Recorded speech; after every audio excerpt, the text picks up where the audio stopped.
माझी खात्री आहे की गेल्या सप्ताहातील दुःख समयामधून आपण सर्व बाहेर आलेला आहात आणि आज आनंदाने देवाचा एकुलता पुत्र प्रभू श्री ख्रिस्त हा मेलेल्यातून पुन्हा उठला, त्याचा आनंद आपणा सर्वांस झालेला आहे आणि म्हणून आज सर्व आनंदाने आपण या ठिकाणी जमा झालेला आहोत, बरोबर?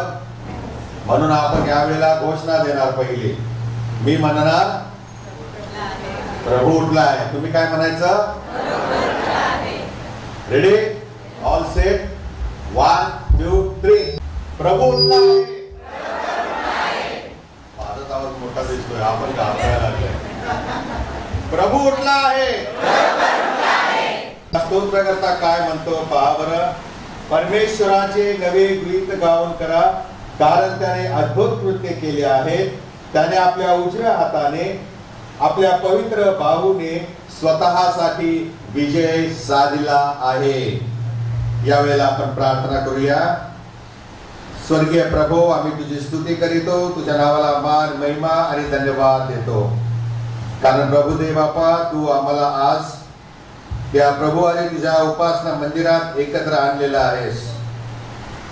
प्रभू येशू ख्रिस्त मरणावरती विजयी झाला, त्या आनंदामध्ये सहभागी होण्यासाठी आम्ही सर्व जसे आहोत तसे आलेले असताना प्रभू तू आमचा स्वीकार कर आणि आज आम्हाद्वारे होणारी तुझी स्तुती आराधना तुझ्या दैनिक कृपेने मान्य कर. कारण आमचा महान प्रभू श्री ख्रिस्त याच्याद्वारे आमेन. उभे असताना आपण गीत क्रमांक 216 हे गाऊया आणि देवाच्या नावाला मान महिमा धन्यवाद देऊया. हालेलुया हालेलुया हे गीत आहे. गीत क्रमांक 216.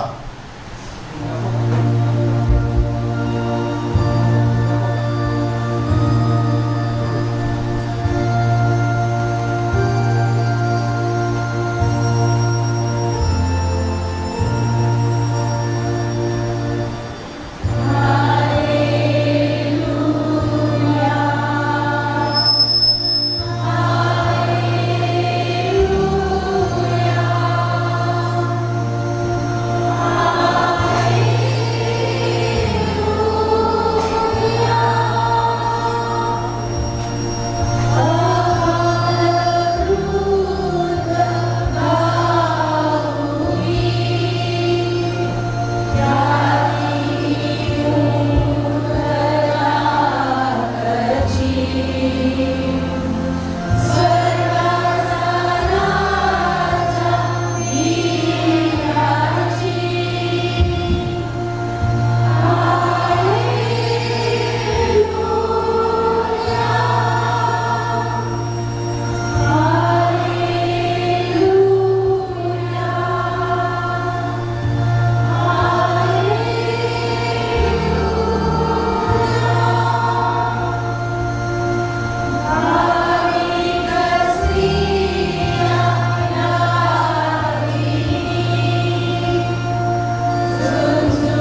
प्रार्थनेच्या पुस्तकाकडे आपण वळूया.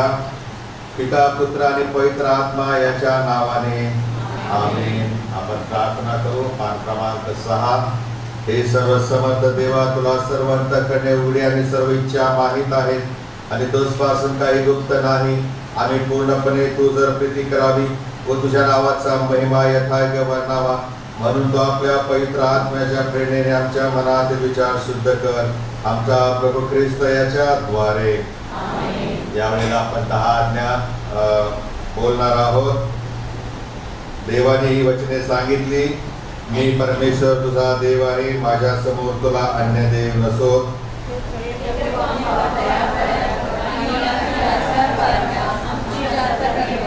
आपणासाठी कोरी मूर्ती करू नको. वर आकाशातील खाली पृथ्वीवरील आणि पृथ्वी खालील जलातील कशाचीही प्रतिमा करू नको. त्यांच्या पाया पडू नको आणि त्यांची पूजा करू नको.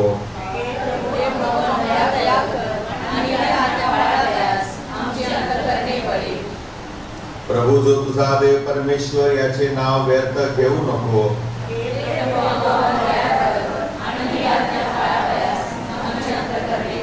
शब्बात दिवस पवित्रपणे पाळण्याची आठवण ठेव. 6 दिवस उद्योग करून आपले सर्व काम कर. 7वा दिवस तुझा देव प्रभू याचा शब्बात आहे.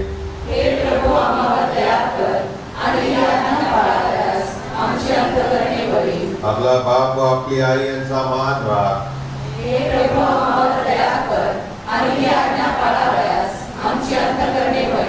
मनुष्य हत्या करू नको.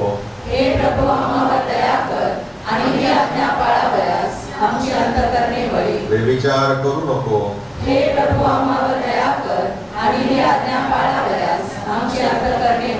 चोरी करू नको.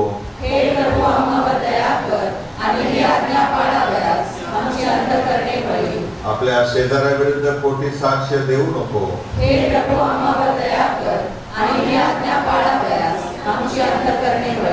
आपल्या शेजाऱ्याच्या घराचा लोभ धरू नको.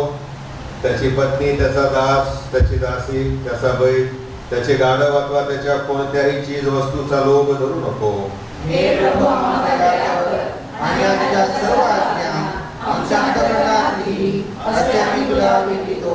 आजच्या दिवसासाठी नेमलेली 7 प्रार्थना मी करीत आहे. आपण डोळे झाकूया, प्रार्थना करू. हे सर्व समर्थ देवा, तुझ्या एकुलत्या पुत्राद्वारे मृत्यूवर विजय मिळवून तू सार्वकालिक जीवनाचे दार आमच्यासाठी उघडले आहेस. म्हणून जे चांगले विचार तुझ्या प्रेरणेने आमच्या मनात निर्माण होतात त्यांना साकार करण्यासाठी तू आम्हाला सहाय्य कर. तुझ्या आणि पवित्र आत्म्याचा असणारा आणि सर्व काळ राज्य करणारा एकमेव देव आमचा प्रभू श्री ख्रिस्त याच्या द्वारे. आमेन. उभ्या असताना आपण आळीपाळीने स्तोत्र वाचन करणार आहोत. स्तोत्र संहिता 118. आजचा दिवस पुनरुत्थान दिन म्हणजे ईस्टर संडे करिता मिळण्यात आलेले स्तोत्र 118 आपण आळीपाळीने वाचूया. परमेश्वराने केलेल्या तारणाबद्दल उपकार स्तुती. परमेश्वराचे उपकार स्मरण करा, कारण तो चांगला आहे, कारण त्याची दया सनातन आहे. अरोनाच्या घराण्याने म्हणावे की त्याची दया सनातन आहे. परमेश्वराचे भय करणाऱ्याने म्हणावे की त्याची दया सनातन आहे. अडचणीत असताना मी परमेश्वराचा धावा केला. तो ऐकून परमेश्वराने मला प्रशस्त दळी दिली. परमेश्वर माझ्या पक्षाचा आहे, मी विना नाही, मनुष्य माझे काय करणार. माझा सहाय्य करता परमेश्वर माझ्या पक्षाचा आहे. माझा द्वेष करण्याची दशा माझ्या इच्छाप्रमाणे झालेली मी पाहिन. मनुष्य भरोसा ठेवण्यापेक्षा परमेश्वराला शरण जावे हे बरे. अधिपतीवर भरोसा ठेवण्यापेक्षा परमेश्वराला शरण जावे हे बरे. सर्व राष्ट्रांनी मला घेरले आहे, परमेश्वराच्या नावाने मी त्यांचा उच्छेद करीन. त्यांनी मला घेरिले आहे, खरोखर मला घेरिले आहे. परमेश्वराच्या नावाने मी त्याचा उच्छेद करीन. त्यांनी मला मधमाशांप्रमाणे घेरले आहे, आगीच्या आगीप्रमाणे ते निघून जाते. परमेश्वराच्या नावाने मी त्यांचा उच्छेद करीन. मी पडावे म्हणून तू मला जोराने धक्का दिला, पण परमेश्वराने मला सावरिले. परमेश माझे बळ व माझा स्तोत्रविषय आहे, तो माझा उद्धारक झाला आहे. उत्सवाचा व तारणाचा शब्द नीतिमानाच्या वस्तीत आहे. परमेश्वराचा उजवा हात पराक्रम करीतो. परमेश्वराचा उजवा हात उभारलेला आहे, परमेश्वराचा उजवा हात पराक्रम करीतो. मी मराव्याचं नाही तर जगेल आणि परमेश्वराच्या कृत्याचे वर्णन करीन.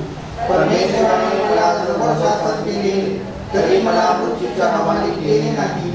माझ्यासाठी नीतिमत्वाची द्वारे उघडा, म्हणजे मी त्यातून प्रवेश करून परमेश्वराचे उपकार स्मरण करीन. हे परमेश्वराचे द्वार आहे, यातून धार्मिक जन प्रवेश करो. तू माझे ऐकले आहे, तू माझे तारण झाला आहे, म्हणून मी तुझे उपकार स्मरण करीतो. बांधणाऱ्यांनी नापसंत केलेला दगड कोणशिला झाला आहे. ही परमेश्वराची करणी आहे, ती आमच्या दृष्टीने अद्भुत आहे.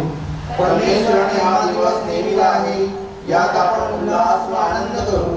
हे परमेश्वरा, आम्ही तुला विनवतो की आमचे तारण कर.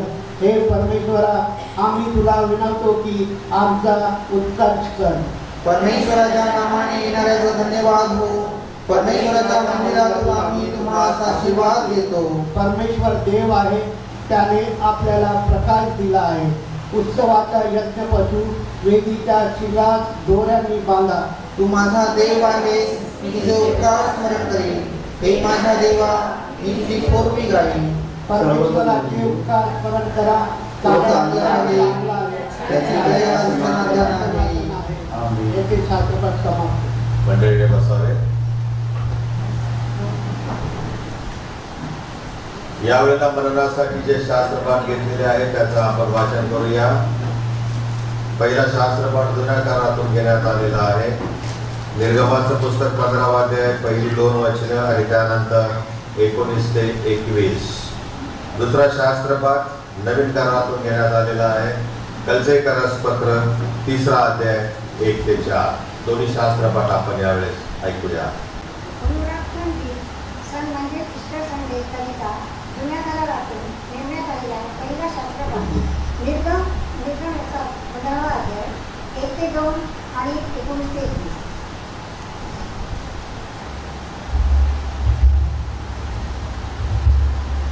तेव्हा मोशे आणि इस्रायल दोघांनी परमेश्वराला हे गीत गायले.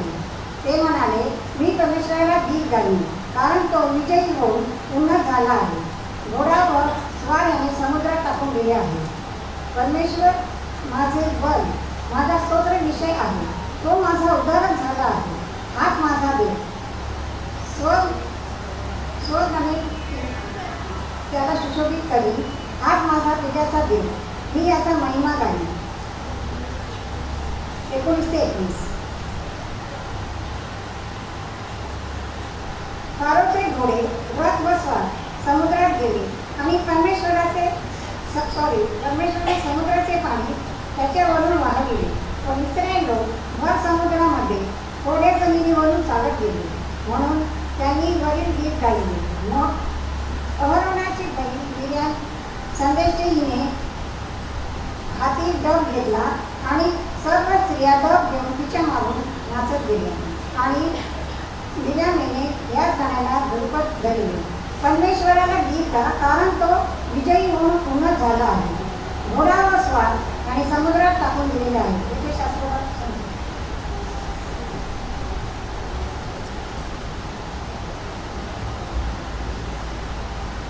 दुसरा शास्त्रपाठ पुनरुत्थान दिन सण याच्या निमित्ताने घेतलेला नव्या करारातून कलेसेकरास पत्र याचा 3रा अध्याय आणि 1 ते 4.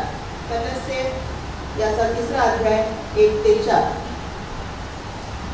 यास्तव तुम्ही ख्रिस्ताबरोबर जर उठवले गेला तर ख्रिस्त देवाच्या उजवीकडे जेथे बसला आहे तेथल्या वरील गोष्टी मिळवण्याचा यत्न करा.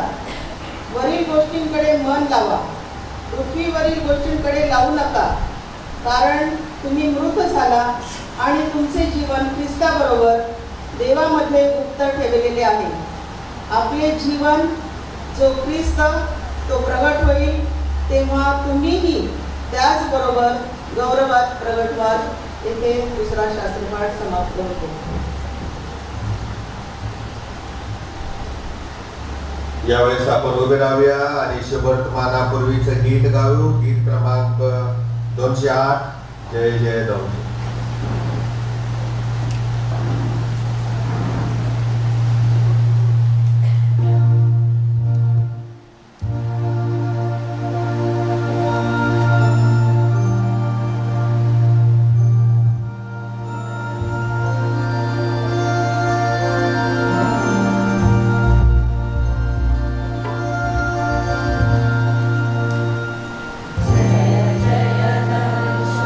जय जय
तुम्हास असो. असो. शुभवर्तमान संत योहान याने लिहिलेल्या शुभवर्तमानातील 20व्या अध्यायात शुभवर्तमान लिहिले आहे. त्याच्या पहिल्या वचनापासून शुभवर्तमानास प्रारंभ होतो. ईश्वराला गौरव असो. आठवड्याच्या पहिल्या दिवशी पहाटे अंधार असताना मरिया मग्दलिया कबरेजवळ आली आणि कबरेपासून धोंड काढलेली आहे असे तिने पाहिले. यास्तव शिमोन पेत्र, ज्याच्यावर येशूची प्रीती होती, असा दुसरा शिष्य यांच्याकडे धावत येऊन ती त्यास म्हणाली, त्यांनी प्रभूला कबरेतून नेले व त्याला कुठे ठेवले हे आम्हास ठाऊक नाही. यावरून पेत्र व तो दुसरा शिष्य निघून कबरेकडे जावयास निघाले. तेव्हा ते दोघे बरोबर धावले. तो दुसरा शिष्य पेत्रापेक्षा लवकर पुढे धावून कबरेजवळ प्रथम पोहोचला आणि बोलवून त्याने तागाची वस्त्रे पडलेली पाहिली, परंतु तो आत गेला नाही. मग शिमोन पेत्रही त्याच्या मागून येऊन पोहोचला आणि कबरेत शिरला आणि तागाची वस्त्रे पडलेली व जो रुमाल त्याच्या डोक्याला होता तो तागाच्या वस्त्रांजवळ नव्हे तर निराळा एकीकडे गुंडाळून पडलेला आहे असे त्याने पाहिले. तेव्हा जो दुसरा शिष्य पहिल्याने कबरेजवळ आला तो आत गेला आणि त्याने पाहून विश्वास ठेवला. त्याने मेलेल्यामधून पुन्हा उठावे अवश्य आहे हा शास्त्रलेख तोपर्यंत ते समजले नव्हते. तेव्हा ते शिष्य परत आपल्या घरी गेले. इकडे मरिया बाहेर कबरेजवळ रडत उभी राहिली होती आणि रडता रडता तिने ओरवून कबरेत पाहिले. तेव्हा जेथे येशूचे शरीर ठेवले होते तेथे शुभ्र वस्त्रे परिधान केलेले 2 देवदूत, एक उशाजवळ व एक पायथ्याजवळ असे बसलेले तिने पाहिले. ते तिला म्हणाले, बाई का रडतेस? ती त्यास म्हणाली, त्यांनी माझ्या प्रभूला नेले व त्याला कोठे ठेवले मला ठाऊक नाही म्हणून. असे बोलून ती पाठ मोरी फिरली. तो तिने येशूला उभे राहिलेले पाहिले, परंतु तो येशू आहे असे तिला समजले नाही. येशूने तिला म्हटले, बाई का रडतेस? कोणाचा शोध करतेस? तो माळी आहे असे समजून ती त्याला म्हणाली, दादा, तू त्याला इथून नेले असले तर त्याला कोठे ठेवले हे मला सांग, म्हणजे मी त्याला घेऊन जाईन. येशूने तिला म्हटले, मरिये. ती वळून त्याला इब्री भाषेत म्हणाली, रब्बुनी, म्हणजे गुरुजी. येशूने तिला म्हटले, मला स्पर्श करू नको, कारण मी अद्याप पित्याजवळ वर गेलो नाही. तर माझ्या भावांच्याकडे जाऊन त्यांस सांग, जो माझा पिता व तुमचा पिता आणि माझा देव व तुमचा देव, त्याच्याकडे मी वर जातो. मरिया मग्दलिनीने जाऊन मी प्रभूला पाहिले व त्याने मला या गोष्टी सांगितल्या हे वर्तमान शिष्यास कळविले. हे ख्रिस्ताचे शुभ वर्तमान आहे. उभे असताना आपण आपला विश्वास प्रगट करूया. प्रसिद्धाचा मतांगीकार एकत्र म्हणूया. सर्वसमर्थ एकच देव तो पिता, आकाश व पृथ्वी आदी सर्व दृश्य वस्तू यांचा उत्पन्न करणारा, त्याविषयी विश्वास करतो आणि एकच प्रभू येशू ख्रिस्त, देवाचा एकुलता एक पुत्र, जो सर्व युगापूर्वी आपल्या पित्यापासून जनित झाला, देवापासून देव, प्रकाशापासून प्रकाश, खऱ्या देवापासून खरा देव, जो जनित आहे, कृत नाही, जो पित्याच्या तत्वाचा आहे, ज्याप्रमाणे अवघेच आहे, जो आम्हा मनुष्यासाठी आमच्या कारणासाठी स्वर्गातून उतरला आणि पवित्र आत्म्याच्या योगाने पुन्हा पासून देहधारी मनुष्य झाला आणि पंचकाराच्या वेळेस आम्हासाठी त्याला खुशी दिले, ज्याने दुःख भोगले व त्याला पुरले, शास्त्रलेखाप्रमाणे तिसऱ्या दिवशी पुन्हा उठला आणि स्वर्गात चढला आणि पित्याच्या उजवीकडे बसला आहे आणि जो जिवंतांचा व मेल्यांचा न्याय करायला गौरवाने पुन्हा येणार आहे, ज्याच्या राज्याचा अंत होणार नाही, त्याविषयी विश्वास करतो. आणि पवित्र आत्मा जो प्रभू व जिवंत पिता व पुत्र यापासून जो निघतो आणि पिता व पुत्र या त्याची आराधना होते, भविष्यवाण्यापासून बोलत असते, त्याविषयी विश्वास करतो. आणि एक पवित्र कॅथोलिक व प्रसिद्ध एकविषयी विश्वास करतो. पापाच्या क्षमेसाठी बाप्तिस्मा याचे मी करतो आणि मेलेल्यांचे पुनरुत्थान व परलोकीचे जीवन यांची मी प्रतीक्षा करतो. आमेन. मंडळीने बसावे.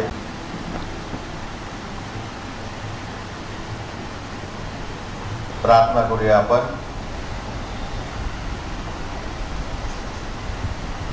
सैन्यांचे यहोवा देव बाप्पा, आम्ही तुझी स्तुती करीतो. तुझ्या नावाला पुन्हा एक वार मान, महिमा आणि धन्यवाद देतो. पुनरुत्थान आमच्यासाठी आहे आणि ते कसे आहे त्यावर आम्ही विश्वास ठेवावा काय, त्याचा आम्हाला काय लाभ, प्रभू येशू ख्रिस्त मरणातून पुन्हा का उठला, या सर्व गोष्टीवर आज पुन्हा एकवार दर सालाबादाप्रमाणे आम्ही विचार विनिमय करणार आहोत. तुझ्या वचनातून काही नवीन शिकण्याचा आम्ही प्रयत्न करणार आहोत. आणि म्हणून प्रभू तू आम्हाला कृपा पुरव, तू आमचं सहाय्य कर, तू आमचं मार्गदर्शन कर. बोलत असताना तुझ्या मेंढरांची प्रभुदेवपा जी तहान भूक आहे धार्मिकतेविषयीची, ती माझ्याद्वारे तुझ्या वचनामधून प्रभू पूर्ण केली जावी यासाठी तुझ्या वचनातून बोध देत असताना माझ्या तोंडचे शब्द आणि माझ्या मनचे विचार तुला मान्य असो, येशूच्या नावाने आमेन. आज पुनरुत्थान आहे. चौथ्या उद्देशाने या पुनरुत्थानाकडे पाहायला पाहिजे. त्या अगोदर मी तुम्हाला एक उदाहरण देणार आहे आणि सगळ्यांनी लक्षपूर्वक ऐकावं. एके दिवशी काय झालं की एक तळ होतं आणि त्या तळ्यामध्ये तळाला एकदम अंधार असतो, आपल्या सर्वांना माहिती आहे. त्या अंधारामध्ये दगडाखाली अनेक अशा आळ्या होत्या. काय होत्या? आळ्या होत्या.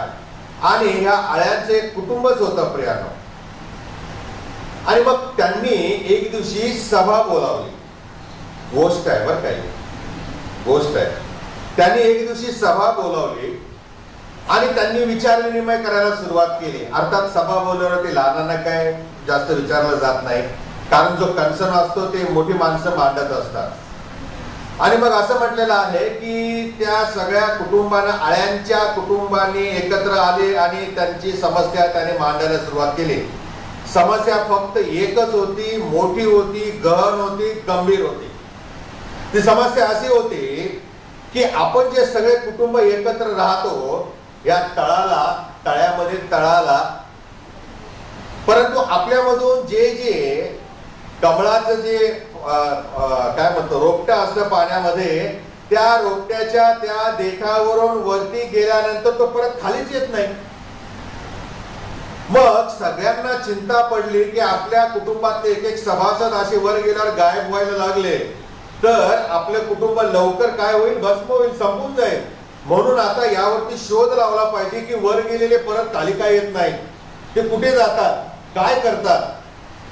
आणि मग सगळ्यांनी ठरवलं जो पहिला आता पुढे जाईल याच्यानंतर त्यांनी हा सगळा वर जाऊन अभ्यास करायचा आणि पुन्हा खाली यायचा आणि सगळ्यांना सांगायचं. म्हणजे आम्ही सगळे काय होणार? सावध राहणार, काय प्रॉब्लेम असेल तर, धोका असेल तर. आणि मग काही दिवसांनी त्या आळ्यांच्या मध्ये एक प्रौढ अळी, आता मला असं माझ्याकडे बघू नका, प्रौढ म्हणजे पूर्ण विकसित झालेली अळी. त्या अळीला असं वाटलं की आता मीच जातो, मी सगळ्यामध्ये मोठा आहे, वयस्कर आहे. तशी वयस्कर माणसं डेअरिंग कमी करतात, रिस्क कमी घेतात, नाही का. परंतु या अळीला ही एक्स्ट्रा स्मार्ट होती. काय काय असतात लोक तसे, त्या आळ्यांच्या मध्ये पण हा माणसाचा गुणधर्म आहे, नाही का. आणि मग ती अळी म्हणाली की मी सगळ्यात मोठा आहे, वयस्कर आहे, तुम्ही लोक पोरं तुमच्यामुळे वंश चालणार आहे, तुम्ही मागेच राहा, मी जाऊन बघतो. आणि मग ही प्रौढ झालेली अळी त्या देठावरून हळूहळू हळूहळू हळूहळू वर गेले आणि पाण्याच्या पृष्ठभागावरती ती पोहोचली आणि तिला कळत नाही इतक्यामध्ये ती त्या कमळाच्या पानावरती जाऊन तरंगायला लागली. आणि तो सूर्याचा लख प्रकाश पाहून तिचे डोळे दिपून गेले. आणि मग हे काय वेगळंच जग आहे, वरती खाली तर अंधार आहे, आम्ही एकमेकाला ओळखू शकत नाही, पाहू शकत नाही तळाला, नाही का. आणि मग अशा ह्या जगापेक्षा हे तर जग किती वेगळं आहे. सूर्याचा लख प्रकाश त्या आळीवर पडला होता आणि ते त्या प्रकाशाने न्हाऊन निघाले होते आळे आणि तो पूर्ण विकसित झालेले आळे होते. आणि मग तिने असा विचार केला की बापरे किती छान जग आहे, असं जग जर खाली असतं तर किती बरं झालं असतं. पण तसं होऊ शकत नाही, नाही का. काही फुटानंतर पाण्याच्या आत गेल्यानंतर सूर्याचा प्रकाश त्या ठिकाणी नंतर पुढे जात नाही आणि मग त्या ठिकाणी अंधार असतो आणि अंधारामध्ये या आळ्या आपलं जीवन जगत होत्या. असं म्हटलेलं आहे प्रियानो की जसजसा सूर्य वर चढू लागला, उन्हाचा ताप वाढू लागला, तस या आळीच्या अंगावरती येणाऱ्या सूर्याचा प्रकाश देखील गरम होऊ लागला. तिला उष्णता वाटू लागले आणि तिला असं जाणवलं की माझ्या शरीरात काहीतरी बदल होतोय. काय जाणवलं तिला? माझ्या शरीरात काहीतरी बदल होतोय आणि काही कळायच्या आतमध्ये ती तरंगणारी अळी उडायला लागली. काय झालं? ती तरंगणारी अळी जी होती त्या पानावरती ती हळूहळू हळूहळू अशी हवेमध्ये उडायला लागली आणि तिला तो अनुभव घेऊन तर आणखीनच आनंद वाटला. अरे बापरे, हे काय आहे, किती सुंदर जग आहे, सूर्याचा प्रकाशाबरोबर मी उडू पण शकते. आणि ती दुसरी कोणी अळी नसून प्रियानो, त्या अळीचं रूपांतर झालेला चतुर होता. कोण होता? चतुर, ज्याला मुलं आता हेलिकॉप्टर म्हणतात ना, हेलिकॉप्टर. आणि ते फर फर फर फर आपल्या घरामध्ये पण आल्यानंतर असा आवाज करत या खिडकीतून दरवाजातून पलीकडे जातं. आणि मग ते उडत असताना त्याला खूप आनंद झाला. आता तर मी तिला म्हणणार नाही, कारण ती अळी आता संपली, तिचं रूपांतर आता पुरुषामध्ये झाले, चतुर मध्ये झालेलं आहे. आणि मग हा चतुर जो आहे याला आता चक्क प्रियानो पाण्याच्या पृष्ठभागावरून उडता येऊ लागलं. अगदी मोकळं त्या कोशातून तर बाहेर आल्या होत्या ती अळी, एक चतुर बनून आली होती आणि त्यामुळे तिला खूप आनंद होत होता, ती फ्री होती. आणि मग तिला असं वाटलं, आठवलं, अरे बापरे, आपल्याला जबाबदारी दिली होती, एजम मध्ये ठराव झाला होता आपल्या, आता लोक आपल्याला जगू देणार नाही, चला आपण त्यांना जाऊन खाली सांगू वरचं जग किती महत्वाचं आहे, किती सुंदर आहे. आणि असा विचार करत असताना प्रियानो तिला माहित होतं पुढे काय होणार आहे. आणि म्हणून आपल्या नातेवाईकांच्या आपल्या त्या एजीएम मध्ये त्या मीटिंग मध्ये असलेला सगळ्यांचा विश्वास संपादन करण्यासाठी त्या चतुराने ठरवलं, आपण पाण्याखाली परत जायचं आणि सगळ्यांना सांगायचं जग खूप छान आहे. आणि म्हणून आपल्यापैकी जे जे वर जातात ना सभासद, ते परत खाली येत नाही. मग ते चतुर उडत आता ऍक्शन करतोय बरं का, उडत ह्या समुद्राच्या पाण्यावरती आला आणि सुरके मारली त्याने पाण्यामध्ये खाली जाण्यासाठी तळाला. पण त्याला जाताच येईना. त्याने एकदा प्रयत्न केला, दुसऱ्यांदा प्रयत्न केला, तिसऱ्यांदा प्रयत्न केला, थकला विचारा, म्हटला हे काय आता माझ्याकडे जमणार नाही. तेव्हा त्याला आणखी दुसरी कल्पना म्हणजे ज्ञान प्राप्त झालं. वर आलेले सभासद असेच माझ्यासारखे त्यांच्या शरीरामध्ये रूपांतर होतं, त्यांना पंख फुटतात आणि ते खाली येण्याचा प्रयत्न करतात, पण त्यांना येता येत नाही. पण ही गोष्ट आपल्या नातेवाईकांना, एजमच्या सभासदांना सांगायला जाता येत नाही, याचं त्याला खूप दुःख झालं त्याला. आणि मग प्रियानो असं म्हटलेलं आहे की तो दुःखी झाला कारण त्याला आता कारण कळालं होतं. त्याला दोन कारण कळालं. एक, त्याने परत पाण्याखाली जरी जाऊन सांगण्याचा प्रयत्न केला असता तरी त्या आळ्यांना समजलंच नसतं, कारण त्या आळ्याच होत्या. त्यांना पंख किंवा उडणे किंवा तरंगणे हा प्रकार कधी त्यांनी पाहिलाच नाही, अनुभवलाच नाही. तो जेव्हा ते पाण्याच्या वर जातील आणि सूर्याच्या प्रकाशात येतील तेव्हाच तो सगळा प्रकार घडणार असतो. म्हणून त्यांना ते कळणारच नाही. जसं आता मला देवाने सांगितलं, हे पळकावू नकोस, खाशील तर मरशील. मरणे म्हणजे काय त्याला माहितच नव्हतं. तसा प्रकार झाला पिरानो. आणि मग त्या चतुराने हे लक्षात घेतलं, मी कितीही करून खाली काहीतरी चोर वाटेने जरी घुसून जाण्याचा प्रयत्न केला आणि त्यांना हे विश्व समजावून सांगितलं, त्यांना कळणार नाही. दुसरी गोष्ट त्याला अशी कळाली आणि ती की मी जर परत त्या खोल अंधाऱ्या थंड अशा त्या प्रदेशामध्ये जर गेलो तर त्या ठिकाणी मी राहू शकणार नाही, कारण मी आता बदललेला आहे.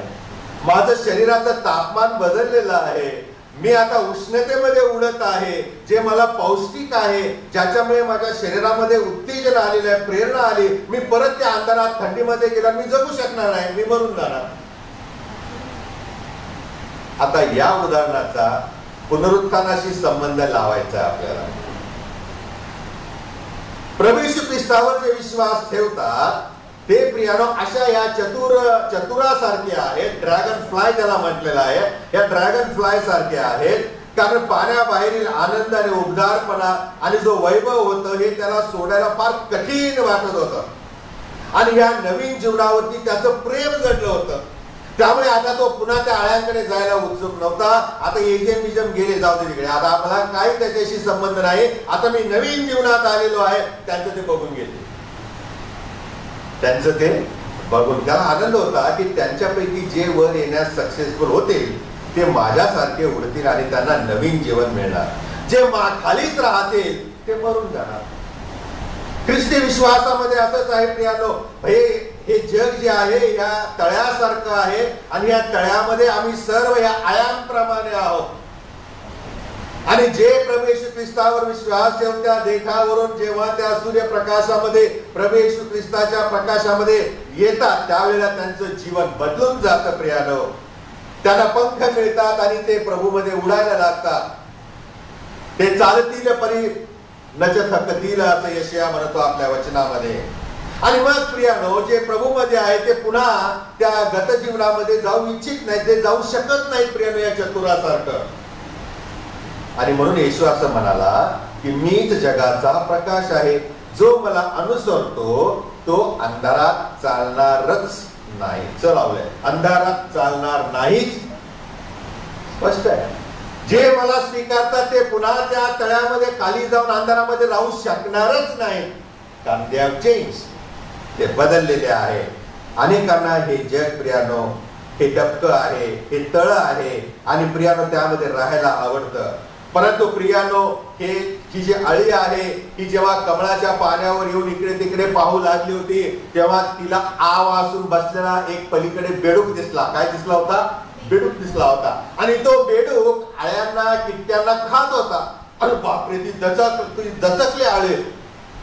आणि मग प्रियानो त्या बेडकाला पाहून ती घाबरली, परंतु त्या क्षणाला पळून जायच्या नादामध्ये प्रियानो तिच्या अंगामध्ये प्रेरणा मिळाली आणि उष्णतेमुळे तिला पंख फुटले आणि शरीरामध्ये हलकं झालं आणि ती उडू लागली. बेडकापासून तिचा बचाव झाला. आम्ही जर प्रभूमध्ये अशा प्रकारे राहिलो नाही तर मृत्यू हा आवासून बसलेल्या त्या बेडकासारखा आहे. कोणाला गिळावे याची तो वाट पाहत आहे, शास्त्रात लिहिलंय. आणि म्हणून आम्ही प्रियानो विश्वासणाऱ्यांनी हे लक्षात ठेवलं पाहिजे की जर माझा प्रभू येशू ख्रिस्तावर विश्वास आहे आणि मी जर त्या मरणातून म्हणजे त्या अंधारातून ह्या जीवनातून बाहेर आलेला आहे आणि माझं जीवन जर बदललेलं आहे, मी जर गौरवी जीवनात आणि सुखमय जीवनामध्ये आहे, तर निश्चितच मला पुन्हा पापी जीवनात जाणे शक्य नाही. आणि जर आम्ही पाप करत आहोत, जर आम्ही देवाला न आवडणाऱ्या गोष्टी करत आहे, देवाला न आवडणाऱ्या गोष्टींच्या द्वारे आम्ही सुख मिळवण्याचा प्रयत्न करत आहे, तर प्रियानो त्या तळाशी असलेल्या अळ्यांप्रमाणे आमचं जीवन आहे. We have not changed. आमचा स्वभाव बदललेला नाही, आमच्या आवडीनिवडी बदललेल्या नाहीत, आमचं नेचर बदललेलं नाही. आणि म्हणून जे ख्रिस्त येशूमध्ये आहे ते नवी उत्पत्ती आहे असं करिंथकराच्या पत्रामध्ये लिहिलेलं आम्ही पाहायला मिळतं. आणि म्हणून प्रियानो आपण थोडक्या वेळेमध्ये पुनरुत्थानाचं काय वैशिष्ट्य आहे हे 3 मुद्द्यामध्ये मी तुम्हाला सांगणार आहे. पहिला मुद्दा आहे आमच्या पुनरुत्थानामुळे आमच्या गत जीवनातील पातकांची क्षमा होते. गत जीवनातील प्रभू येशू ख्रिस्ताला स्वीकारण्या अगोदर आम्ही जी पापे केलेली आहेत त्याची आम्हाला क्षमा होते, कारण प्रभूला स्वीकारल्यावर आम्ही पाप करणारच नाही, आम्ही वाईट वागणारच नाही. आणि म्हणून प्रियानो पहिला मुद्दा आहे आमच्या पूर्वीच्या पापांची क्षमा आम्हाला पुनरुत्थानाच्या द्वारे मिळाली आहे, ही साक्ष मिळते. रोमकरास पत्र 4 आणि 25 वचन, तो प्रभू येशू तुमच्या आमच्या अपराधामुळे मरावयास धरून देण्यात आला आणि आपण नीतिमान ठरावे म्हणून तो उठला आहे. आम्ही नीतिमान ठरावे, आम्ही देवाचं नीतिमत्व धारण करावं आणि आमच्या पापांची क्षमा आम्हाला मिळावी म्हणून प्रभू येशू ख्रिस्ताला वधस्तंभावर केलेले आणि तो प्रियानो मरणातून पुन्हा जिवंत झालेला आहे. आम्ही जर फक्त येशू ख्रिस्त वधस्तंभावर मेला आणि त्याला पुरलं एवढाच विश्वास ठेवला तर अजूनही आम्ही पापामध्ये आहे, अजूनही सैतानाची सत्ता आमच्यावरती राज्य करत आहे. पण त्यासोबत प्रियानो आम्ही हे लक्षात ठेवलं पाहिजे की मग आम्हाला आशा उरणार नाही आणि आम्हाला क्षमा प्राप्त झालेली नाही. प्रभू येशूचे पुनरुत्थान आम्हाला येशू मरणावर विजयी झाला याची आठवण करून देते. पुनरुत्थानामुळे आमच्यामध्ये बदल होतो आणि आमचं देवाशी तुटलेलं नातं, बिघडलेलं नातं हे पुन्हा जुळले जाते, हे नाते पुन्हा सुधारले जाते. परमेश्वरापासून आम्ही जर बहकलेलो असो, परमेश्वराला न आवडणाऱ्या गोष्टी जर आपण करत असो तर त्या आम्ही थांबवतो आणि एक नवीन जीवन जगायला सुरुवात करतो. लूक याने लिहिलेलं शुभवर्तमान 19 अध्याय आणि 10व्या वचनामध्ये असं लिहिलेलं आहे, कारण मनुष्याचा पुत्र हरवलेले शोधावयास आणि तारावयास आला. मी हरवलेलो होतो का? मी आता हरवलेलो आहे का? हा प्रत्येकाने विचार करायचा आहे. जर मी हरवलेलो होतो तर माझं तारण त्याने केलेलं आहे. जर मी आता हरवलेलो आहे तर तो माझं तारण करायला उत्सुक आहे. या गोष्टी आम्ही लक्षात घेतल्या पाहिजे. मार्क काय लिहितो पहा बरं, 10 आणि 45 वचनामध्ये, कारण मनुष्याचा पुत्र पुष्कळांच्या मुक्तीसाठी आपला जीव खंडणी म्हणून अर्पण करावयास आला आहे. मनुष्याच्या पातकांची क्षमा व्हावी याकरता प्रवेश ख्रिस्ताने गुड फ्रायडेच्या दिवशी आपला पवित्र देह त्या वधस्तंभावरती अर्पण केला. आपलं निष्कलंक रक्त त्या वधस्तंभावर, त्या क्रूसावरती त्याने वाहिले, यासाठी की आम्हाला मुक्ती मिळावी, पापांपासून आमचं तारण व्हावं. आणि म्हणून योहानाचा सुवर्तमान 10 आणि 10व्या वचनामध्ये प्रवेश ख्रिस्त स्वतः असं म्हणाला, चोर येतो तो केवळ चोरी, घात आणि नाश करावयास येतो. मी तर त्यांना जीवन प्राप्ती व्हावी आणि ती जीवन प्राप्ती विपुलपणे व्हावी म्हणून मी आलो आहे. किती स्पष्ट आहे. मी चोरी करावयास नाही, मी घात करावयास नाही, मी नाश करावयास आलो नाही, तर मी तुम्हाला विपुल जीवन देण्यासाठी आलेलो आहे. जर त्या तळालाच तुम्ही अंधारामध्ये राहिला तर तुमचा नाश होणार आहे. पण जर तुम्ही त्या देठाचा आधार घेऊन, त्या येशूचा आधार घेऊन जर वर आलात तुम्ही, तर तुम्हाला प्रभूमध्ये उडता येईल. प्रभूमध्ये तुम्ही आशीर्वादित होणार. एक नवीन जीवन, एक नवीन अनुभव तुम्हाला प्राप्त होणार आहे. पुढे आम्ही वाचतो योहानाचा सुवर्तमान 4 अध्याय 13 आणि 14 वचनामध्ये, प्रभू श्री ख्रिस्त त्या शमरोनी स्त्रीला असं म्हणाला, जो कोणी मी देईन ते पाणी पिईल त्याला पुन्हा तहान लागणार नाही, आणि जो कोणी हे पाणी पिईल त्याला त्याच्यामध्ये जिवंत पाण्याच्या नद्या वाहतील. किती सुंदर वचन आहे. आम्ही भुकेले आणि तहानेले जर ख्रिस्तासाठी असलो तर प्रभू आम्हाला भेटण्यास, प्रभू आमच्या हृदयामध्ये येण्यासाठी तयार आहे. योहानाचे सुवर्तमान 10 अध्याय आणि 28 वचनामध्ये येशू असं म्हणाला, मी त्यांना सार्वकालिक जीवन देतो, त्यांचा कधीही नाश होणार नाही आणि त्यांनी माझ्या हातून कोणीही त्यांना हिसकावून घेणार नाही. We are safe in the hands of the lord. सुदेशने आपल्याला त्या शेवटच्या शब्दात सांगितलं नाही का, परमेश्वराच्या हातामध्ये आत्मा सोपवण्याकरता प्रभू श्री ख्रिस्त आनंदी होता, कारण त्याला माहित होतं की माझ्या पित्याच्या हातामध्ये मी सुरक्षित असणार. माणसांकडे आलो पण माणसाने मला वधस्तंभावर खिळून मारलं. आणि म्हणून स्तोत्र 118 आणि 6 मध्ये आम्ही वाचलं की मनुष्यावर भरोसा ठेवण्यापेक्षा परमेश्वरावर विश्वास ठेवणे केव्हाही उत्तम आहे. प्रभू सावध राहिला. एकदा माणसाच्या हाती त्याने स्वतःला देऊन पाहिलं. त्या गायीच्या गोठ्यामध्ये त्याने येऊन अनुभवलं. त्याने मनुष्यांची सेवा केली नाही का. रोग्यांना त्याने आरोग्य दिलं, भुकेल्या तहानलेल्यांना त्याने अन्न पाणी दिलं, आणि त्याच लोकांनी त्याला वधस्तंभावर खिळून मारलं. म्हणून म्हटलं, आता प्रभू माझा आत्मा इकडे नको, मी तुझ्या हाती सोपवून देतो, कारण ते सुरक्षित आहे. प्रभू धोका देत नाही, प्रभू धोका देत नाही. आणि म्हणून प्रियानो, अशा या प्रभू श्री ख्रिस्ताला आम्ही त्या वधस्तंभावर गुड फ्रायडेच्या दिवशी खिळलेला आहे. एक भयानक दिवस इतिहासामधला, ज्याला ब्लॅक फ्रायडे असंही म्हटलं जातं, ज्याला गुड फ्रायडे म्हटलं जातं, कारण त्याने आमच्यासाठी तारणाकरता स्वतःचा प्राण अर्पण केला. म्हणून त्या सॅक्रिफाईस निमित्ताने आपण फ्रायडेला गुड फ्रायडे म्हणतो, हॅपी गुड फ्रायडे म्हणत नाही. आणि या ठिकाणी आम्ही पाहतो प्रियानो, प्रभू श्री ख्रिस्ताला त्या वधस्तंभावर खिळलं. एक भयानक दिवस होता प्रियानो. भर दुपारी पृथ्वीवरती अंधार पडलेला आहे, भूमिकंप झालेला आहे, परम पवित्र स्थानातील पडदा वर पासून खालपर्यंत दुभारलेला आहे. आणि प्रियानो, शास्त्रामध्ये आम्ही पुढे वाचतो, खडक फुटलेले आहेत आणि पवित्र जनांची शरीरे उठली आणि लोकांनी त्यांना यरुशलेमच्या शहरामध्ये चालताना फिरताना पाहिलंय. अशा अनेक घटना घडलेल्या त्या रोमन शिपायांनी पण पाहिल्या. आणि त्यातल्या एकाने प्रभू येशू ख्रिस्तावर विश्वास ठेवला आणि म्हणाला, खरोखर हा देवाचा पुत्र होता. पास्ट टेन्स मध्ये गेला. भूतकाळात त्याने येशूची गणना केली, कारण येशू मरण पावला होता. किती लोक होते त्या वधस्तंभाजवळ? खूप लोक होते. पण एकानेच फक्त येशूला ओळखलं, हा देवाचा पुत्र आहे. आम्ही एवढे आज आहोत प्रियानो, बोलावलेले खूप आहेत, पण निवडलेले थोडेच असतात. तो न्यायाचा दिवस सरप्राईज देणारा असणार आहे.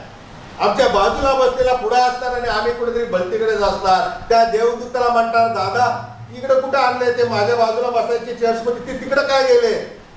देवदूत म्हणेल तुमची जागा इथंच आहे. परमेश्वराने तुम्हाला इथंच ठेवलेलं आहे, कारण इथं जे ठेवले ते अनंताखाली नरकाकडे जाणार आहे. अरे बापरे, हा काय प्रकार आहे.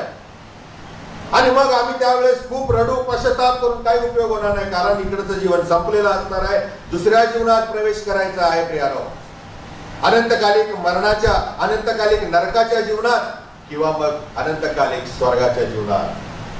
शास्त्र स्पष्ट म्हणतं त्या दिवशी मेलेले उठवले जाते आणि जे परमेश्वराच्या वचनानुसार ज्यांनी जीवन ठेवलेलं आहे ते सारे सार्वकालिक जीवनासाठी उठवले जातील. आणि जे दुर्जन आहेत, अधार्मिक आहेत, देवाच्या वचनाप्रमाणे राहिले नाहीत, ते अनंतकालिक मरणासाठी जिवंत केले जातील, उठवले जातील, म्हणजे जिवंत केले जातील. आणि म्हणून प्रियानो, येशू मरण पावला, त्याचे शरीर अरिमथाईकर योसेफ याने स्वतःसाठी खोदलेल्या, निर्माण केलेल्या बागेमधील सुंदर अशा त्या कबरेमध्ये ठेवलं. पण काय उपयोग, मेलेला माणूस त्याची सुंदर कबर बघू शकेल का? नाही बघू शकत.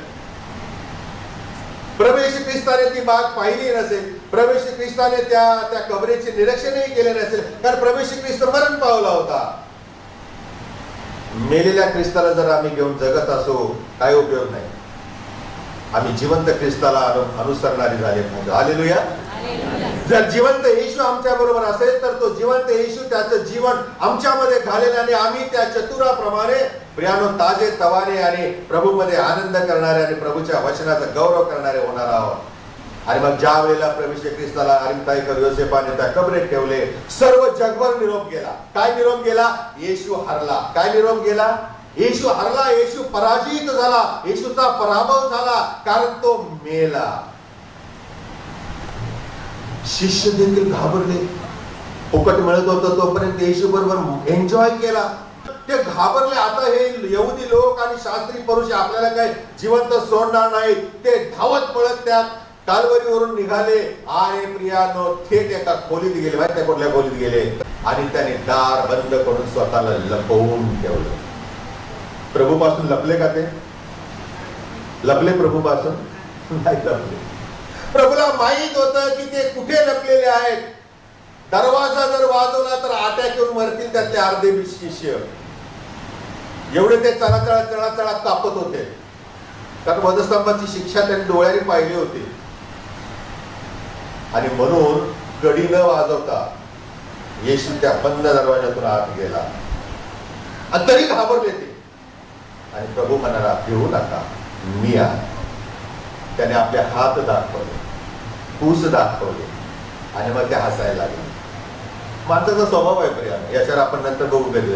आणि मग असं म्हटलेलं आहे प्रियानो या ठिकाणी की प्रभू येशू ख्रिस्ताचे शिष्य घाबरले आणि ते लपून बसलेले आहेत. पण मग 3 दिवसांनी भल्या पहाटे पुनरुत्थान झाले. देवाने आपला पुत्र प्रभू येशू ख्रिस्त जो मरण पावला होता, ज्याला त्या कबरेमध्ये ठेवलं होतं, त्या देवाचं त्या मुलाकडे आपलं लक्ष होतं प्रियानो. त्या रशिया आणि युक्रेन मध्ये जे युद्ध झालं, त्या युक्रेन मध्ये प्रियानो आपल्या मुलाला जेव्हा त्या बंकर मध्ये मरण पावलेलं पाहिलं, तेव्हा ती माता टाहू फोडत होती.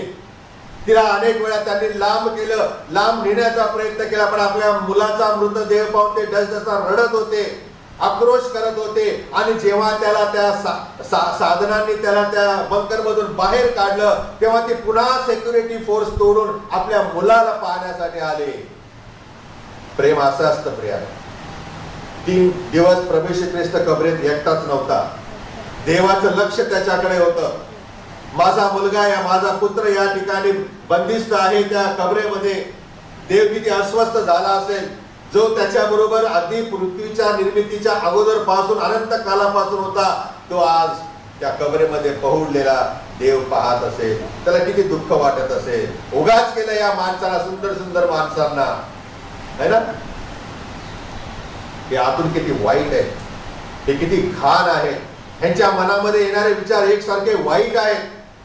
आणि म्हणून प्रभूने 40 दिवस पाणी पाठवून, पाऊस पाठवून मारून टाकले सगळे.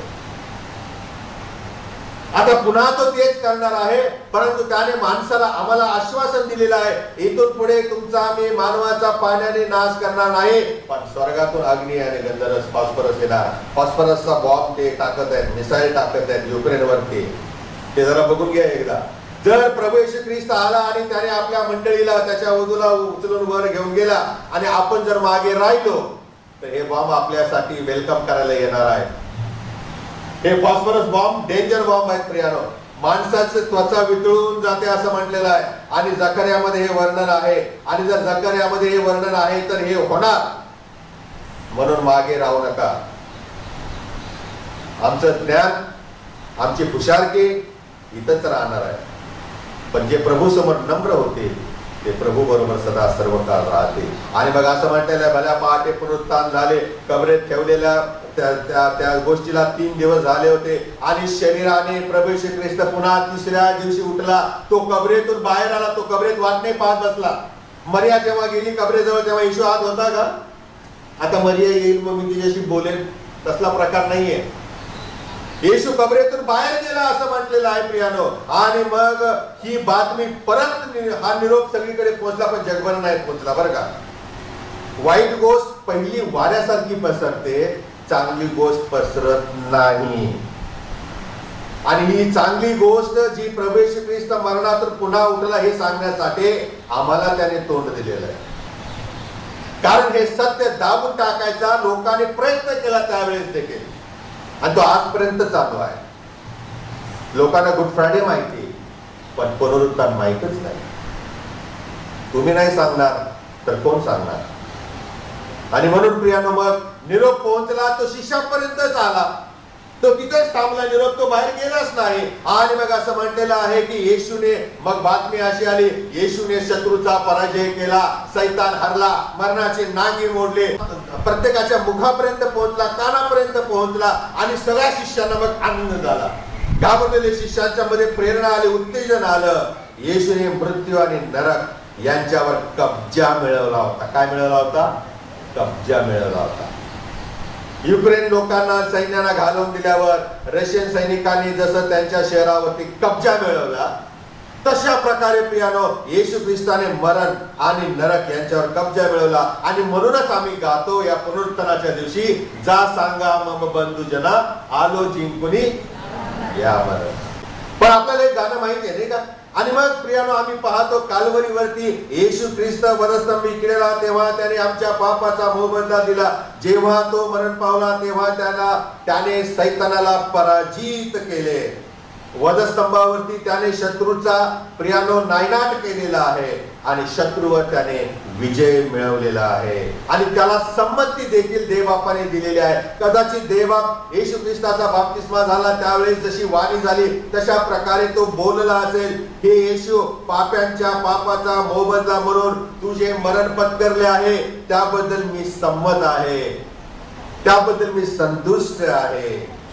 प्रियानो, एकही पाप जर असं असेल की ज्याच्यासाठी प्रभू येशू ख्रिस्त मरण पावला नाही, किंवा एकही पाप जर असे उरले असेल ज्यासाठी प्रियानो प्रभू येशू ख्रिस्त वधस्तंभावरती मरण पावला नाही, तर प्रियानो प्रभू येशूचं पुनरुत्थान झालंच नसतं. प्रत्येक मनुष्याच्या प्रत्येक पातकाची क्षमा परमेश्वराने येशूच्या द्वारे त्या वधस्तंभावरती केली. आणि म्हणून 6वा शब्द आपण ऐकला, पूर्ण झाले आहे. काही अपुरं राहिलं नव्हतं. आणि म्हणूनच प्रियानो देवाने येशूला मेलेल्यातून उठवलं. आता तुला काहीही करण्याची गरज नाही. माणसांना तारण मिळावे म्हणून ज्या ज्या गोष्टी आवश्यक होत्या त्या तू सगळ्या केल्यास. जिवंत असताना त्यांना शिक्षण दिलंस, पवित्र वचने दिलीस, चमत्कार केले, आरोग्य दिलं, रोग्यांना बरं केले, भूतग्रस्तांना मोकळं केलेलं आहे. अशा अनेक गोष्टी त्याने केल्या. शास्त्री, परुषी, याजक यांचे अंतचक्षु त्याने शिक्षणाच्या द्वारे उघडे केले. आणि शेवटी प्रियानो वधस्तंभावर आपलं पवित्र बलिदान केलं. अजून काय करायला पाहिजे? आणि मग प्रभू म्हणाला, आता तू उठ. कारण येशूने परमेश्वराजवळ प्रार्थना केली होते की प्रभू, आता तू मला आपल्याकडे घे आणि माझं जे पूर्वीचं वैभव आहे ते मला पुन्हा दे. आणि त्या गौरवात येण्यासाठी देवाने येशूला पुन्हा उठवले. येशूचे पुनरुत्थान आम्हाला हीच खात्री देते की आमचं प्रत्येक पाप, आमचा घाणेरडा स्वभाव, आमचे विचित्र विचार, या सगळ्यांची प्रभूने येशूमध्ये त्या वधस्तंभावर क्षमा केली आहे.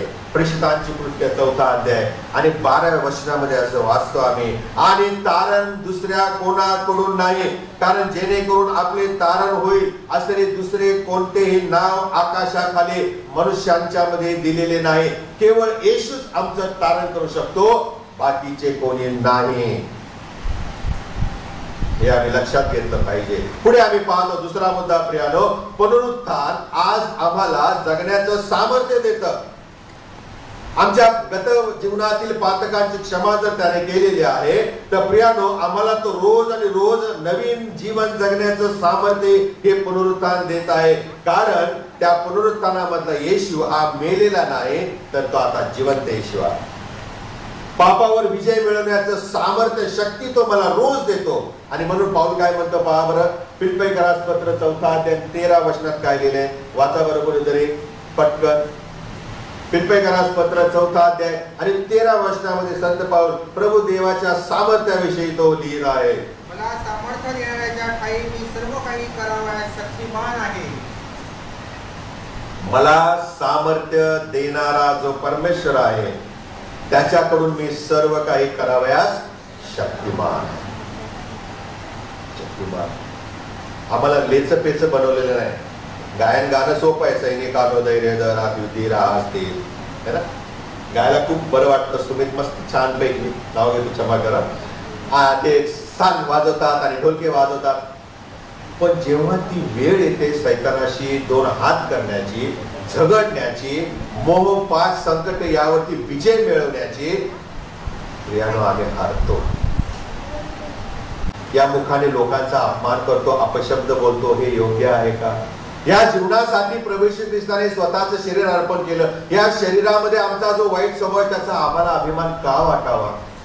या अशा प्रत्येक बारीक गोष्टी ज्या आहेत प्रियानो, या प्रत्येकासाठी प्रभू येशू ख्रिस्त वधस्तंभावरती मरण पावलेला आहे. आणि आम्ही देखील त्या प्रकारे विजय मिळवण्याकरता आम्ही अशक्त आहोत हे प्रभू जाणून आहे. आणि म्हणून त्या पुनरुत्थित ख्रिस्ताची शक्ती आणि ताकद तो आम्हाला देतो. आम्ही सुधारत नाही, आणि आम्ही सुधारावे म्हणून देवाने आम्हाला 66 पुस्तकांचं पवित्र ग्रंथ दिलेला आहे. आम्ही तो वाचतो का? त्याप्रमाणे आम्ही जीवन ठेवतो का?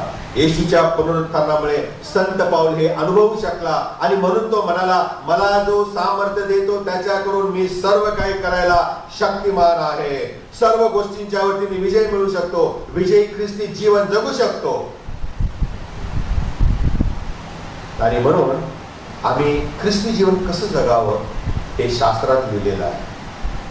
आम्ही तरुणींनी ख्रिस्तासाठी आपलं जीवन अर्पण करावं हे संत पाऊल देवाच्या वचनातून आम्हाला शिकवत आहे. अंधार आणि प्रकाश एकत्र नांदू शकत नाहीत, पवित्र शास्त्र स्पष्ट सांगतं. पण आमची मुलं आणि मुली विधर्म्यांशी विवाह करून प्रियानो आपलं नातं जुळवतात. कितीतरी उदाहरणं आहेत प्रियानो. नाही पाळत साहेब, ती आणल त्याला, नाही तर तो आणल तिला प्रभू मध्ये, मी त्यांना घेऊन येते चर्चला, त्याला तुम्ही बाप्तिस्मा याचं काम करा, बाकीचा आम्ही बघून घेतो. म्हणजे जसं काय देवाचा न्याय यांनी स्वतःकडेच घेतलेला आहे. आम्ही कसं जगत आहोत? संत पाऊल म्हणतो, जर कोणाला भावनांच्या वरती विजय मिळवता येत नसेल तर त्यांनी लग्न करून मोकळं व्हावं. अनेक सुंदर सुंदर प्रियानो शिक्षण आहे. आम्ही जे विश्वासणारे आहोत त्या विश्वासणाऱ्याने विश्वासणाऱ्याशीच विवाह करायला पाहिजे, नाहीतर सिंगल भरा.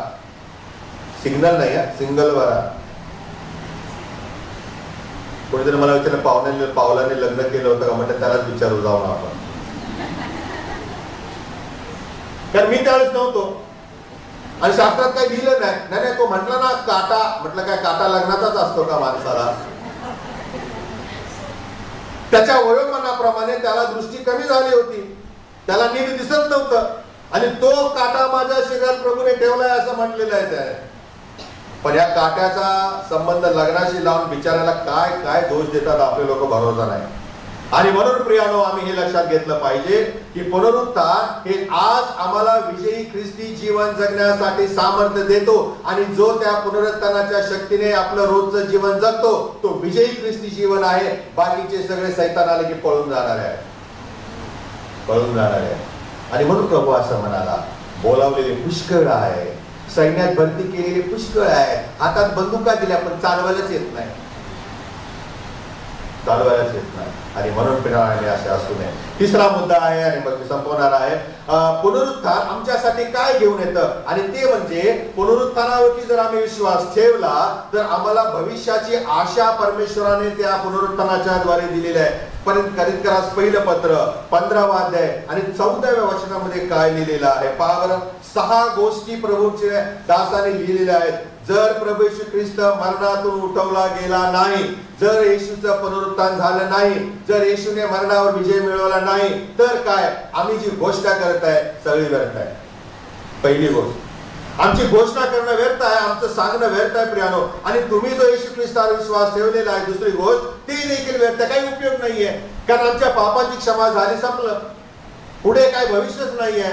आम्ही मातीला माती मिळणार, पुढे उठायचं काही कामच नाहीये, कारण तिथं सगळा हिशोब संपला. परंतु तसं होऊ नये म्हणून प्रभू येशू ख्रिस्ताला मेलेल्यातून प्रभूने उठवलं आणि आम्हाला आशा दिली, you will also one day rise again.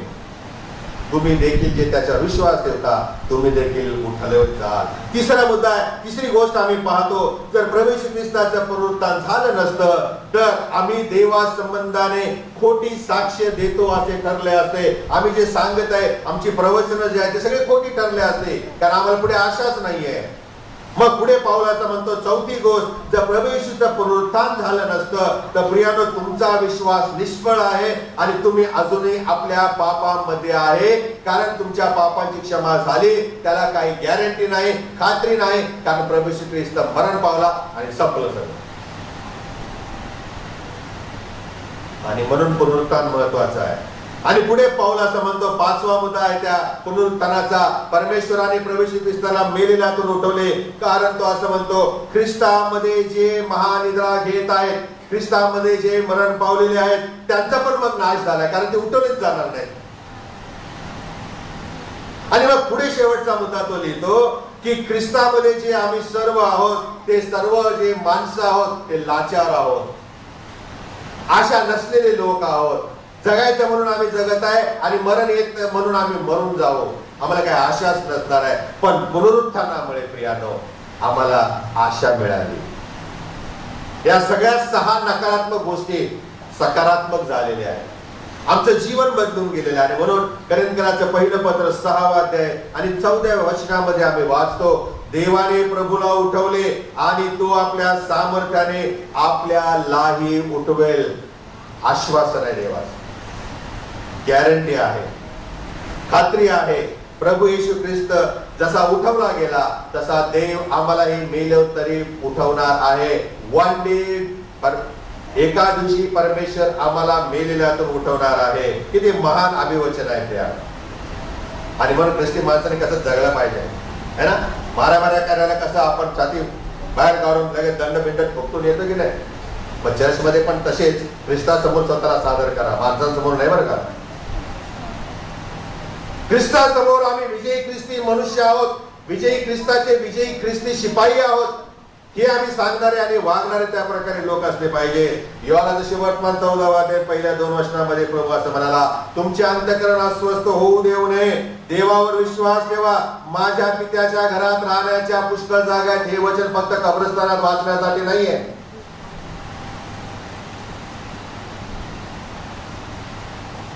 हे वचन फक्त कब्रस्तानासाठी नाहीये.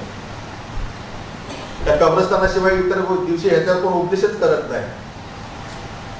पण प्रियानो आम्हाला प्रभूने खात्री दिलेली आहे की परमेश्वर आमचा येशू ख्रिस्त स्वर्गामध्ये पुष्कळ जागा आहेत आणि तरी देखील आमच्यासाठी जागा तयार करायला जातो. म्हणजे अलोकेशन चालू आहे, 7-12 तयार करण्याचं काम चालू आहे. मिस्टर आणि मिसेस किंवा ब्रदर आणि सिस्टर किंवा ही मुलगी किंवा मुलगा वरती आल्यानंतर त्याला इतक्या फुटाचं घर दिलं पाहिजे, जागा दिली पाहिजे. वर सगळं मोजमाप चालू आहे. टेन्शन घ्यायचं काम नाहीये, फक्त ईश्वर विश्वास ठेवायचा, नीट वागायचं आहे. हे प्रभू आमच्याकडून अपेक्षा करतो. आणि मग तो असं म्हणतो की नसत्या तर मी तुम्हाला तसे सांगितले असते, पण माझ्या पित्याच्या घरामध्ये पुष्कळ जागा आहेत आणि तुमच्यासाठी जागा तयार करावयास मी जात आहे. आणि ही जागा तयार करून तो त्यांनाच देणार जे त्याच्यावर विश्वास ठेवतात, जे येशूला आपला तारणारा म्हणून स्वीकारतात, जे येशूला आपलं जीवन समर्पित करतात. या जगामध्ये अनेक पुष्कळ लोक होऊन गेले प्रियानो, ज्याने देवाच्या वचनाचा अभ्यास केला, ज्याने येशूबद्दल ऐकलं वाचलं, पण त्याला स्वीकारलं नाही. त्याला एक संदेष्टा म्हटलेला आहे, त्याला एक चांगला गुरुजी म्हटलेला आहे, एक चांगला शिक्षक म्हटलेला आहे, एक चांगली व्यक्ती म्हटले, पण तारणारा म्हणून त्यांनी त्याचा स्वीकार केला नाही. आणि त्या श्रीमंत तरुणाप्रमाणे देवाच्या सार्वकालिक जीवनाच्या स्वर्गीय राजाच्या जवळ येऊन पण ते लांब गेले. तुम्ही आणि मी आज या मंदिरात जरी असलो, पण जर येशूला आपला तारणारा वैयक्तिक देव म्हणून स्वीकारला नसेल, इथं अजूनही तुम्ही आणि मी प्रभूपासून दूर गेलेले असणार. वैयक्तिकरित्या, शारीरिकरित्या, स्पष्टरित्या प्रेमात प्रियानो आम्ही नरकाचे भागीदार झालेलो असणार. फक्त न्यायाच्या दिवसाची वाट पाहायची आहे. आणि म्हणून प्रियानो आम्ही सदा सर्व काळ प्रभू बरोबर जर राहू इच्छितो, त्या पुनरुत्थानामध्ये येशूप्रमाणे आमचा पण जर सहभाग व्हावा असं वाटत असेल, तर आम्ही त्याला अंतःकरणात स्वीकारलं पाहिजे. एक उदाहरण सांगतो आणि मग मी संपवतो. पोर्तुगाल नावाचा एक देश आहे आणि त्या देशामध्ये 1945 सालाची गोष्ट आहे बरं का, मी वाचलेली आहे ते तुम्हाला सांगतोय. आणि त्या दिवसामध्ये जगामध्ये दुसरं महायुद्ध चालू होतं आणि त्या पोर्तुगालमध्ये एरिक बार्कर नावाचा एक मिशनरी सेवा करत होता. आपला कुटुंब कबिला घेऊन तो इंग्लंड वरून त्या पोर्तुगालमध्ये लोकांना येशूची सुवार्ता सांगायला आलेला होता. आणि असं म्हटलेलं आहे की कठीण परिस्थितीमध्ये तो सेवा करतो. त्यावेळेस प्रियानो, त्यावेळेला लसीकरण वगैरे, डोस वगैरे हा सगळा काही प्रकार नव्हता. लोक छोट्या छोट्या आजाराने, मलेरियाने प्रियानो मरून गेलेले होते आणि मरत होते. औषधं उपलब्ध नव्हते. आणि अशा कठीण भयानक परिस्थितीमध्ये प्रियानो हा एरिक बार्कर देवाच्या वचनाची सेवा करीत होता. आणि असं म्हटलेलं आहे की जसजसं या दुसऱ्या विश्व महायुद्धाची तीव्रता वाढू लागली, तसतसं मग त्याला ज्या संस्थेने पाठवलं होतं इंग्लंडवरून, त्यांनी त्याला निरोप पाठवला, brother, this is the time now to send your family back to England. आता हा समय आहे की तुम्ही पोर्तुगालमध्ये तुमच्या कुटुंबाला घेऊन राहणं सुरक्षित नाही. तुम्ही तुमच्या कुटुंबाला ताबडतोब पाठवा इकडे आणि तुम्ही पण त्यांच्या सोबत या. नाही होय करता प्रियानो त्याची पत्नी आणि त्याची 8 मुलं, किती पूर्वीच्या पालकांना बरीच मुलं असायची बरं का, एक पत्नी 8 मुलं, देवाचा सेवक, पुरवतो परमेश्वर सगळ्या गोष्टी. आणि मग असं म्हटलेलं आहे प्रियानो की ह्या पत्नीला आणि 8 मुलांना त्याने बोटीमध्ये बसवलं आणि टाटा बाय बाय केला. अरे बायको म्हणाली, तुम्ही कुठं मागे राहता? नाही म्हणे, माझं काम आहे, महत्वाचं काम आहे, स्वार्थाचं एक काम राहिलेलं आहे, मला ते करायचं आहे. ते केलं की मी दुसऱ्या बोटीने पुन्हा तुम्हाला येऊन मिळेल. त्यावेळेला त्या एरिक बार्कर नावाची बहीण पण त्या ठिकाणी पोर्तुगालमध्ये उपस्थित होती. तिला 3 मुलं होती. त्यांना पण त्याने बोटीवर चढवलं आणि टाटा बाय बाय केला. आणि मग डोळ्यात पाणी आलं प्रियानो, त्या कुटुंबाच्या आलं आणि या सेवकाच्या देखील आलं. माहिती नाही का ते दुःखी झाले होते, अश्रू पूर्ण नयनाने एकमेकाचा त्यांनी निरोप घेतला. आणि मग काही दिवसांनी पुनरुत्थानाचा दिवस आला. पोर्तुगालमध्ये सगळं चर्च आनंदाने भरलेलं होतं. आणि मग ह्या मिशनरी सेवकाने, एरिक बार्करने अनाउन्समेंट केली. अनाउन्समेंट अशी केली प्रियानो की मला आत्ताच निरोप मिळाला आहे, मला आत्ताच टेलिग्राम आलेला आहे की माझं कुटुंब घरी सुखरूप पोहोचलं, माझं कुटुंब घरी सुखरूप पोहोचलं. आणि मग त्या सेवकाने संपूर्ण भक्ती घेतली. नेहमीप्रमाणे त्याने सगळी भक्ती केली. आणि भक्तीचा शेवट होत नाही तोपर्यंत सगळ्यांना कळाली बातमी वेगळीच आहे. बातमी वेगळीच होती प्रियानो. त्यांना मग त्या सेवकाच्या म्हणण्याचा अर्थ कळाला. कारण असं म्हटलेलं आहे, ज्या बोटीवरती त्याचं कुटुंब आणि त्याच्या बहिणीचं कुटुंब चढलेलं होतं, त्या बोटीवरती पाणबुडी मधील क्षेपणास्त्राने हल्ला केला होता आणि ती बोट नष्ट झाली होती. त्या बोटीवरचे सगळे पाण्यात बुडून मरण पावले होते. आणि तो म्हणाला, माझे कुटुंब घरी सुखरूप पोहोचले. कारण त्याला माहित होतं की माझी पत्नी, माझी लेकरं यांनी येशूवर विश्वास ठेवला होता, त्यांचं तारण झालं होतं आणि ते देवाच्या घरी सुखरूप पोहोचले. आहे गॅरंटी तुमच्या कुटुंबाची? नाही ना? मग वेळ अजूनही आहे, वेळ अजूनही आहे. दौडू नका. प्रत्येकाला चर्चला घेऊन या, प्रत्येकाला देवाचं वचन वाचायला लावा आणि प्रत्येकाला देवाच्या वचनाचा अभ्यास करायला लावा. कारण प्रियानो, मृत्यू कधीही आम्हाला कवटाळू शकतो. परंतु त्या बारकर ह्या देवाच्या संदेशाला आनंद वाटत होता, कारण तो असं म्हणाला, मला खात्री आहे माझ्या कुटुंबाचं तारण झालेलं आहे आणि ते जेथे गेलेले तिथे मी पण जाणार आणि आमची भेट होणार आहे. मनुष्यानं जे पेरलंय त्याचीच तो कापणी करणार. आम्ही मनुष्याला फसवू शकतो पण देवाला फसवू शकणार नाही. जे येशूला ओळखतात, ज्यांनी येशूला तारणारा म्हणून स्वीकारलाय, ज्यांच्या पातकांची क्षमा झाली आहे, त्यांना परमेश्वराने प्रभू येशू ख्रिस्तामध्ये पुनरुत्थान ही आशा दिलेली आहे. येशू ख्रिस्ताप्रमाणे देव देखील आम्हाला मरणातून पुन्हा जिवंत करणार आहे आणि मग येशूसह स्वर्गामध्ये त्याच्या घरी आपण एकत्र राहणार आहे. आपण प्रार्थना करणार, आपली मस्तके आपण प्रभू समोर लवूया. आज येथे कोणीतरी तुमच्यामध्ये असा असू शकेल किंवा अशी असू शकेल ज्याचे अजूनही येशूशी नातं चांगलं नाही. हे तुम्हालाच माहित असेल प्रियानो की तुमच्या पापांची क्षमा तुम्ही अजून स्वीकारलेली नाही किंवा तुमच्या पापांची क्षमा अजून झाली नाही आणि याची खात्री तुम्हाला आहे, तुमचं मन तुम्हाला सांगत आहे. येशू तुमच्या दैनंदिन जीवनामध्ये प्रियानो नाही असं तुम्हाला वाटत असेल आणि जर आज देवाचे आमंत्रण तुम्हाला आले, आज जर आम्हाला या जगाचा निरोप घ्यावा लागला तर स्वर्गामध्ये मी जाईन असं वाटत नसेल, त्या तुम्हाला मला सांगू द्या की पुनरुत्थित ख्रिस्त तुम्हाला आजही क्षमा करून तुम्हाला शक्ती देण्यास समर्थ आहे.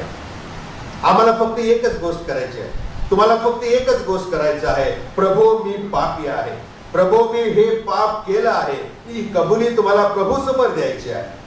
कारण आमच्या पापामुळे देवाला दुःख होते आणि त्या आमच्या पापामुळेच देवाचा एकुलता पुत्र येशू ख्रिस्ताला वधस्तंभी जावं लागला आहे. दुसरी गोष्ट आम्हाला करायची आणि ती म्हणजे आमच्या पापाचा मोबदला देऊन क्षमा करण्यासाठी प्रभू येशू ख्रिस्ताने स्वतःचा देह आणि रक्त त्या वधस्तंभावर अर्पण केला, यावर विश्वास ठेवला पाहिजे. कारण तोच तुम्हाला आणि मला सार्वकालिक जीवन देणारा महान परमेश्वर आहे. तिसरी गोष्ट, तुमच्या पापांची क्षमा देवाला मागा. पश्चातापी अंत करणारे प्रभू समोर रडत जा. आपली पापे परमेश्वराजवळ कबूल करा. मग पुनरुत्थान म्हणजे मरणावर विजय, पुनरुत्थान म्हणजे पापावर विजय आहे. पुनरुत्थान असेल आमच्या जीवनामध्ये तर आम्हाला मरणाची भीती वाटणार नाही. आमच्या जीवनामध्ये पाप किंवा जे वाईट आहे ते अडखळ बनणार नाही आणि म्हणून प्रभूकडे जाऊया, कारण तो आमचीच वाट पाहतो. आपल्या हृदयाचं दार आपण उघडूया, म्हणजे तो विजयी ख्रिस्त आम्हास विजयी देईल सैतानावर, पापावर आणि मरणावर. प्रभू येशू ख्रिस्तामध्ये ही प्रार्थना प्रभू देवापा आम्ही तुझ्या समोर सादर केली आहे, तिचा तू स्वीकार कर. आमेन.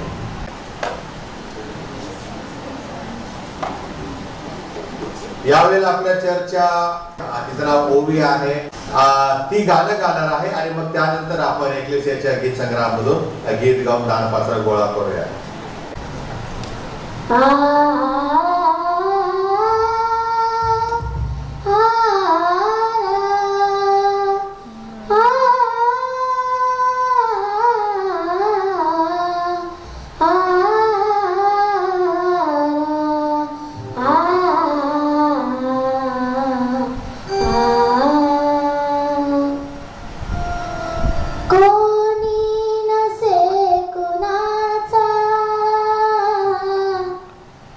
Bom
एकेलेसियाच्या गीत संग्रहामधून गीत क्रमांक 207 207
आपली अर्पणे आदराने आणि सद्भावने प्रभूला सादर करूया. प्रभू वचनामध्ये असं म्हणतो, घेण्यापेक्षा देणे यामध्ये धन्यता आहे. असे जे प्रभू येशू स्वतः म्हणाला होता त्याची आठवण तो आपल्याला या दरम्यान करत आहे. आपण प्रार्थना करू. हे जगाच्या निर्माणकर्त्या पवित्र तू तुझी निरंतर आराधना करीता सर्व काही तुझ्यापासून प्राप्त होते. तुझ्या हातातून प्राप्त झालेली ही धर्मदानी वारपणे ज्या पवित्र मेजावर स्वस्ती सादर करीत आहोत त्या सहित आम्ही आपल्याला अर्पण तुझ्या सेवेकरिता तुझं प्रताप ईश्वराला सादर करतो. त्यांचा तू स्वीकार कर असे आम्ही म्हणतो. येशू ख्रिस्त आमचा प्रभू याच्याद्वारे आमेन. यावेळेला जे स्वर्ण आकाराचे गवे आलेले आहेत त्यावरती आपण विशेष आशीर्वाद मागणार आहोत. आपण प्रार्थनेमध्ये जाऊ.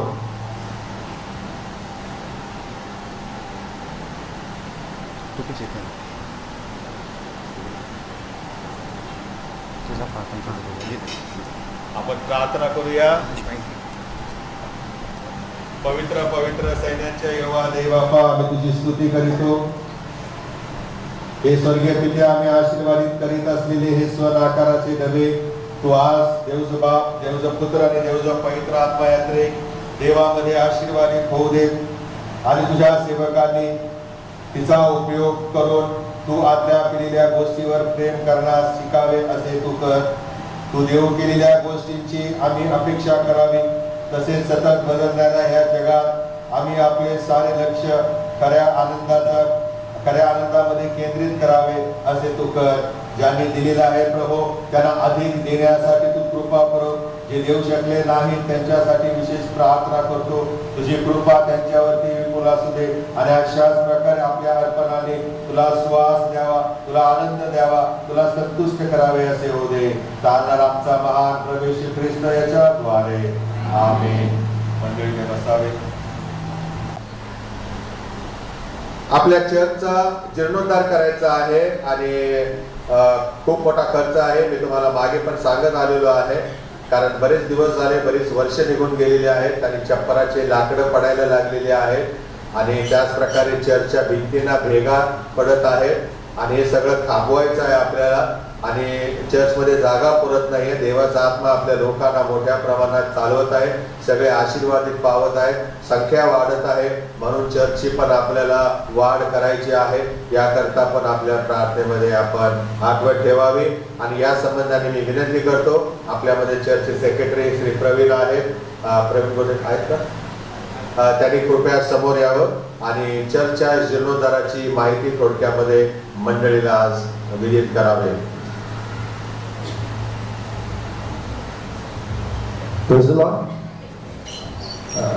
सर्वप्रथम सेंट क्रिस्टोफरच्या पार्शल कमिटीतर्फे आणि गोरेगाव परिवारातर्फे आपल्या पुनरुत्थान दिवसाची खूप खूप शुभेच्छा.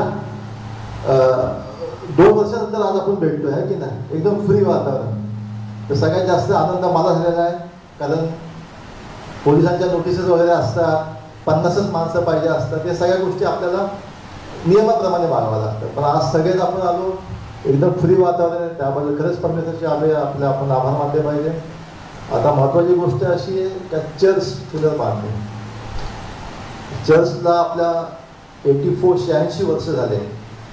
5 नोव्हेंबर 1938 साली चर्च आपलं स्थापन झालं आणि पहिलं रिनोव्हेशन जे करण्यात आलं ते 8 फेब्रुवारी 1987, म्हणजे एकूण 50 वर्षानंतर पहिलं रिनोव्हेशन करण्यात आलेलं. पहिलं जुनं चर्च कसं होतं हे खूप लोकांना माहीत असेल. लाकडी कैच्या वगैरे होत्या. पहिलं रिनोव्हेशन ते काम 10 महिने चाललं होतं, म्हणजे 18/12/1987 पर्यंत ते काम चालू होतं.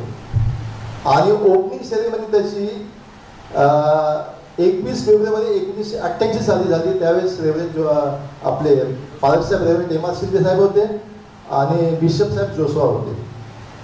तर आता वापस अशी परिस्थिती झाली आपली का आपल्याला 35 वर्षानंतर वापस हे रिनोव्हेशन करावं लागत आहे. कारण ह्या संपूर्ण तुम्ही वरती बघितलं, थोडं बघा वरती बघा, ही सगळी कंडिशन आपल्या चर्चची आहे. आपलं घर कसं आपण स्वच्छ ठेवतो, सुंदर ठेवतो, या सगळ्या फळ्या सडलेल्या आहेत. ज्यावेळी चर्च बंद होतं तर हे संपूर्ण म्हणजे जसं आपण बोलतो सगळं धुळीचं साम्राज्य होतं संपूर्ण. त्या खिडक्या बांधल्या का त्याच्या फ्लोरिंग हे संपूर्ण जे रूफ आहे आपलं, हे संपूर्ण रूफचं जे वजन आहे ते संपूर्ण भिंतीवर आलेलं आहे. आणि म्हणून भिंती ह्या आपल्या खचत चाललेल्या आहे, त्याला क्रॅक्स घेत चाललेले आहे. हे जर आज केलं नाही तर उद्या आपल्या हाताबाहेर निघून जाईल. म्हणून आज आपल्याला सगळ्यांना पुढाकार घ्यायचा आहे. हे आता आपलं युद्ध चालू आहे, कळालं का? हे आपलं युद्ध सुरू झालेलं आहे. 2 वर्षापूर्वी आम्ही अनेक कोटेशन प्रयत्न करत होतो, कोणीच यायला मागत नव्हतं. 2 मिटिंग पण घेतल्या मी, पाचशे कमिटीच्या आणि बिल्डिंग कमिटीच्या. शेवटची मिटिंग आपली काय 17 मार्च का 15 मार्च 2020 मध्ये होती. त्यानंतर 2 वर्ष आपलं लॉकडाऊन चालू झालं. या लॉकडाऊनमध्ये जी वस्तू 50 पैशाची होती ती आता ₹1.25 झाली. आणि आज जर आपण ₹1.25 खर्च नाही केला तर ती आपल्या नंतर किती आवाक्या बाहेर जाईल ह्याची आपल्याकडे काहीच मोजमाप नाही. फ्लोरिंग बंदी करायची आहे, संपूर्ण विधी अँग्लो इंडियन पद्धतीचं आपला चर्च करत आहे. हेरिटेज ज्याला आपण बोलतो ना, हेरिटेज चर्च, हे चर्च ब्रिटिश लोकांनीच बांधलं होतं. संपूर्ण आमचा आराखडा आम्ही तयार करत आहोत. यावेळेला आपल्या चर्चचा क्वायर ग्रुप आहे आणि ते आपणासाठी प्रभू उठला हे गीत गाऊन देवाच्या नावाला धन्यवाद देते.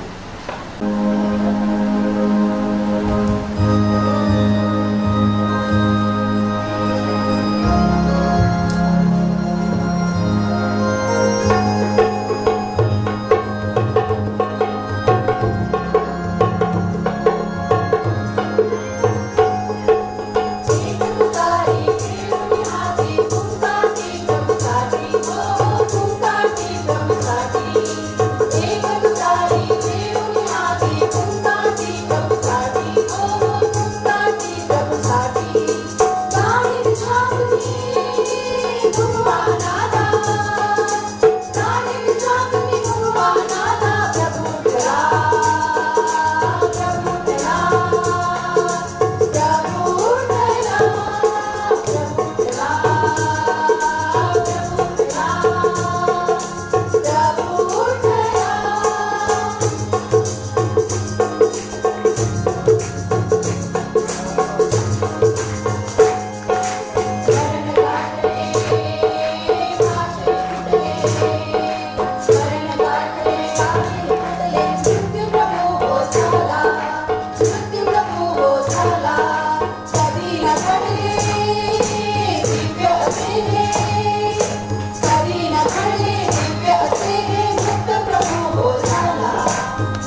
यावेळेला आपल्यामध्ये संडे स्कूलची मुलं आहेत आणि परवा सांगितल्याप्रमाणे ते आपल्यासमोर पुनरुत्थान दिनानिमित्ताने जे 2 कार्यक्रम ते देणार आहेत ते आपण यावेळेस त्यामध्ये आनंदाने सहभागी होऊया.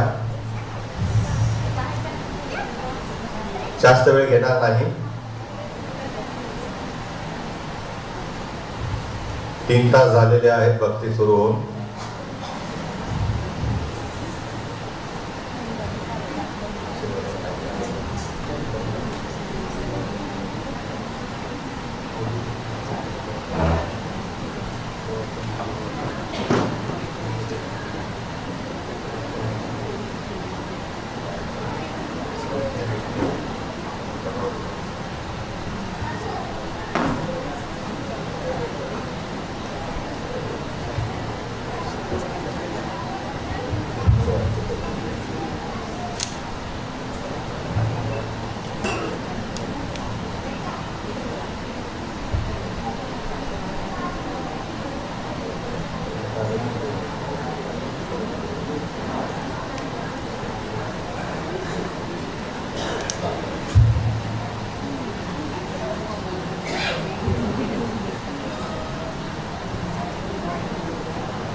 मी उलटा उभा आहे का तुम्ही सरळ उभे आहे?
आपण आशीर्वाद घेऊया.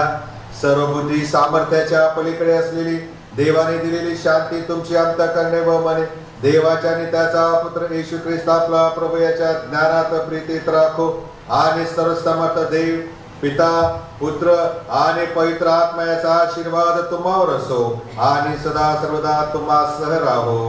आमेन. या वेळेला आपण सुवंद्य देवा हे गीत गाऊ आणि आपली आजची भक्ती आपण समाप्त करूया.